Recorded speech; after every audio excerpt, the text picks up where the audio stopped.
Selamat pagi semuanya, apa kabar? Saya sukses, bahagia selalu. Jangan lupa subscribe, like, bagikan channel ini dan berikan komentar-komentar Anda agar kami semakin bersemangat lagi dalam memberikan Anda konten-konten terbaik setiap harinya. Bagi Anda yang telah mendukung kami ucapkan terima kasih. Dan kami doakan Anda selalu diberikan kesehatan, rezeki, dan kebahagiaan yang melimpah. Jangan lupa aktifkan lonceng notifikasi agar Anda selalu mendapatkan update terbaru dari kami komunitas saham BES.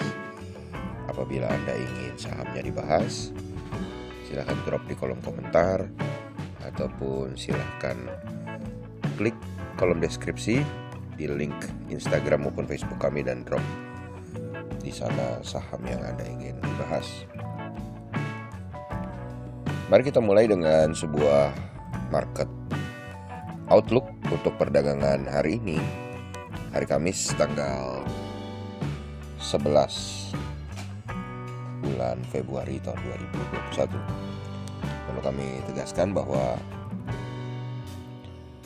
hari ini adalah hari terakhir di minggu ini, di mana besok hari Jumat market libur karena memperingati hari raya Imlek. Dan pada kesempatan ini kami juga menyempatkan diri untuk mengucapkan selamat hari raya Imlek bagi para saudara-saudara pendengar kami yang mendengarkan, yang ikut merayakan tahun baru Imlek. Kalau kita lihat bagaimana market Amerika tadi malam yang bergerak cukup volatile, akhirnya Dow Jones ditutup positif 0,2% atau mengalami kenaikan 61,97 poin ke 31.438. Dan dua lainnya, yaitu saham teknologi Nasdaq, mengalami penurunan 0,25% atau 35,2 poin atau ke 13.973. Sedangkan S&P 500 mengalami penurunan tipis 0,03% atau 1,4 poin ke 3.910. Dan memang kalau kami melihat bahwa investor di Dow Jones masih mencerna data-data, mulai dari data-data jobless claim, kemudian data-data earnings atau pendapatan dari masing-masing perusahaan yang ada di Dow Jones maupun di bursa-bursa Amerika yang lain. Tapi kalau kita lihat memang baik bursa Amerika maupun bursa Eropa sudah cenderung melandai atau sideways. Sedangkan kalau kita lihat di bursa Eropa justru bergerak senada, yaitu negatif, di mana GDXI atau Sentra DAX Frankfurt memimpin pelemahan 0,56% atau 78,8 poin ke 13.932. CAC Prancis melemah 0,36% atau 20,7 poin ke 5.671. Sedangkan FTSE 100 Index London menjadi yang paling kecil pelemahannya 7,2 poin atau 0,11% ke 6.524. Kemudian kalau kita melihat dari kurs rupiah sendiri, kurs rupiah saat ini diperdagangkan di 13.982,5 rupiah per 1 US dolarnya, atau menguat 12,5 poin atau 0,09%. Kemudian kalau kita lihat bagaimana TLKM NYSE atau saham telekomunikasi Indonesia atau PT Telkom yang diperdagangkan di New York Stock Exchange, maka TLKM NYSE saat ini melemah 1,34% atau 0,31 poin ke 22,88, yang kalau kita rupiahkan adalah 3.200 rupiah. Jadi kalau kita mengacu pada harga Telkom di Amerika, maka saham Telkom adalah 3.200. Kemudian kita melihat EIDO atau ETF Indonesia yang diperdagangkan di Amerika, jadi kumpulan 31 saham Indonesia yang diperdagangkan di Amerika dalam bentuk ETF yang Anda bisa googling apa saja isi saham-sahamnya. Ternyata mengalami kenaikan tipis 0,06 poin atau 0,25% ke 23,87. Kemudian kalau kita melihat ke bursa komoditi, hari ini oil atau WTI oil atau minyak mengalami kenaikan tipis 0,32 poin atau 0,55% ke 58,68. Kemudian kita melihat gold naik 5,2 poin atau 0,28% ke 1842,70. Berikutnya adalah timah yang mengalami kenaikan 0,39% atau 90 poin ke 23.295.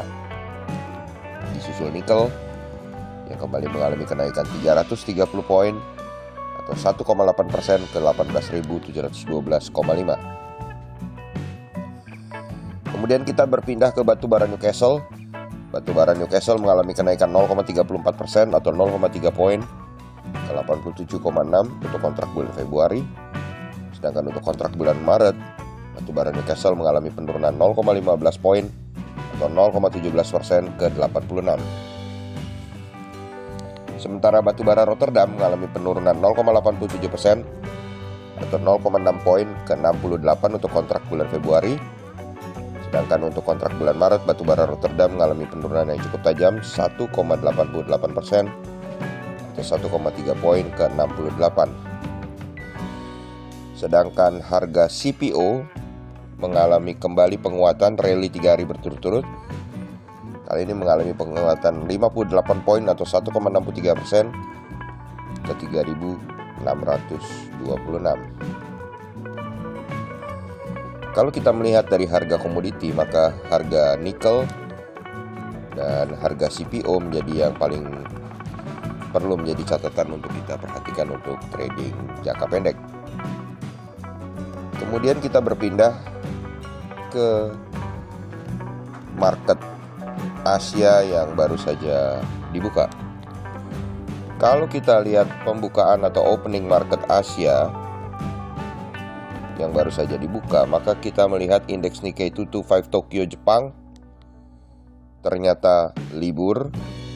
Kemudian indeks Kospi Seoul atau Korea juga libur. Sedangkan S&P ASX 200 menjadi satu-satunya yang sudah buka, ternyata positif 0,1% atau 6,9 poin ke 6.863. Lalu kalau kita lihat posisi Dow Jones Index Future,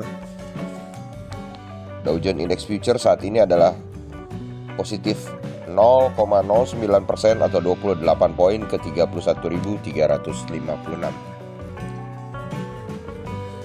Dengan tutupnya Nikkei hari ini sebagai induk dari market Asia, maka hari ini market Asia memasuki fase blind fly atau yang kita sering panggil terbang buta, atau tidak ada pegangan dari induk market Asia atau Nikkei. Dan bagaimana IHSG hari ini? Kami memprediksi IHSG hari ini akan mengalami koreksi sebesar 51%, karena menurut kami hari ini IHSG akan mengalami tekanan jual yang cukup besar karena hari Jumat, Sabtu, dan Minggu IHSG akan libur. Jadi libur panjang, tentu saja banyak yang ingin menyelesaikan settlement. Dan ini bisa dilihat dari pergerakan IHSG kemarin yang terlihat sudah cukup habis nafas ya, bertahan di area hijau. Demikianlah apa yang bisa kami sampaikan hari ini. Semoga bermanfaat bagi kita semua. Tetap sehat, tetap semangat, maju terus dalam mencapai profit maksimal di pasar modal Indonesia. Dan jangan lupa untuk selalu berusaha berbahagia. Nantikan terus berbagai insight dan informasi menarik lainnya dari kami, komunitas Saham Best. Sampai jumpa.